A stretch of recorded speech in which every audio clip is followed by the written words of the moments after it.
center of circulation. My name is Scott Stevens. I studied meteorology at the University of Kansas, and that was my first TV job. Was on the air was in Topeka, and then I worked in Omaha and Tulsa, Albany, New York, and then out into eastern Idaho in the Pocatello, Idaho Falls market for the last 10 years of my 20-year career doing weather.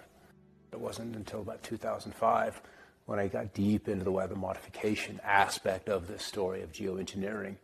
One of the parts of the program that is very important that plays into the chemtrails is the precision of these actions in the atmosphere.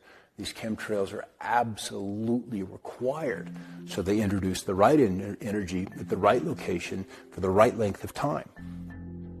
These trails are wires in the sky. The combined technologies like HARP and the chemtrails were designed to work together as weather weapons. HARP, the High Frequency Active Auroral Research Project, it is filled with phased array antennas. They steer microwaves into the ionosphere where they will activate all of the ions up there. They can use excitation waves that actually affect the metallic particles. So we've ionized the air column. They can heat it, they can cool it.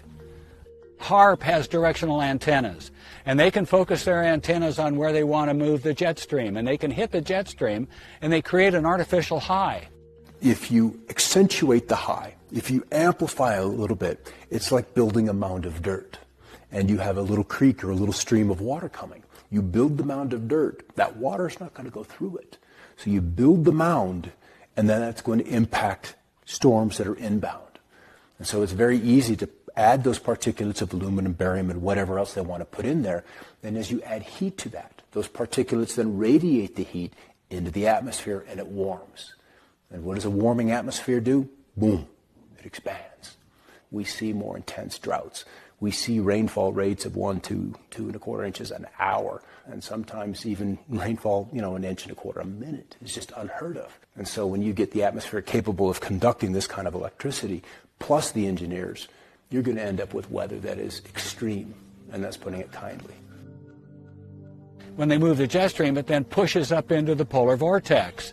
The polar vortex really can only move when there's something impacting it, like HARP. They can heat up that ionosphere. So when the jet stream comes in, it hits that bubble and it diverts.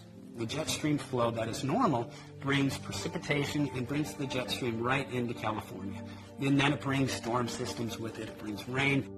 The jet stream got pushed off of the coast of California. It dried us up and took all our moisture away and pushed the jet stream north, and when it hit the polar vortex, it then was ricocheted straight down the east coast. What we've been getting, very warm, very dry conditions in California, but in terms of the Arctic and in the Midwest, it's swinging all of that moisture, all that cold air. You can kill a storm in place. That's easy to do with HARP.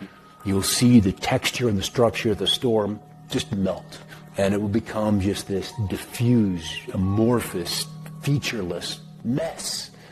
And that was one of the big epiphanies I had in forecasting. Anticipating a winter storm coming through, you've got to set forecast out that night, and you're waiting for the snow to start.